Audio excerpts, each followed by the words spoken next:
ایک بزرگ منصور بن عمار کہتے ہیں کہ میرا ایک دینی بھائی تھا، مطلب وہ مجھ سے دینی محبت رکھتا تھا اور وہ میری نظر میں بہت نیک اور مذہبی تھا، کیونکہ وہ تہجد بھی پڑھتا تھا، خوف خدا سے رونے والا تھا۔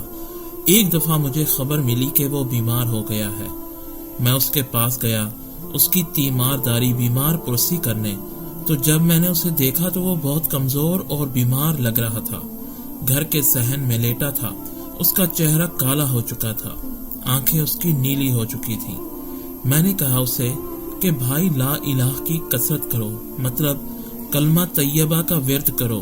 تو اس نے بڑی مشکل سے اپنی آنکھیں کھولی اور مجھے دیکھنے کے بعد وہ فوراً بے ہوش ہو گیا۔ میں نے اسے دوبارہ سے کہا لا الہ کی کثرت کرو۔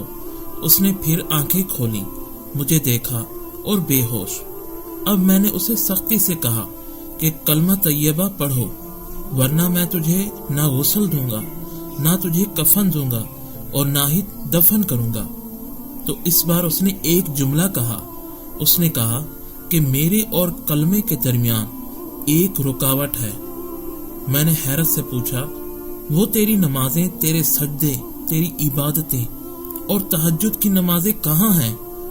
وہ کہتا ہے کہ اے منصور، میں یہ سارے کام اللہ کی رضا کے لیے نہیں بلکہ دنیا کو دکھانے کے لیے کرتا تھا کہ دنیا مجھے نیک، پارسا، پرہیزگار، متقی تصور کرے، دنیا کے سامنے خوب عبادت اور ریاضت کر کے دکھاتا۔ لیکن میری تنہائی گناہوں سے پر اور بھرپور تھی۔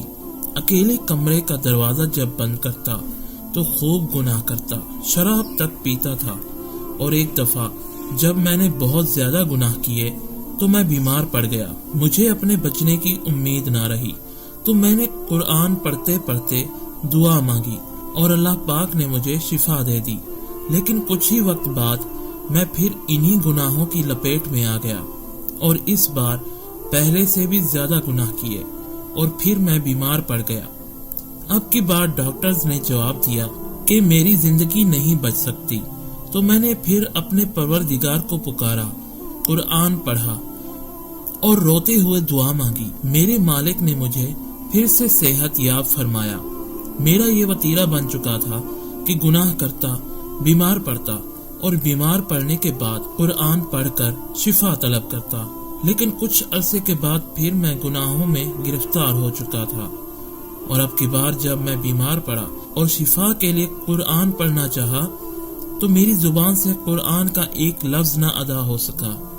میری زبان پر تالا لگ چکا ہے، میں قرآن نہیں پڑھ پا رہا ہوں۔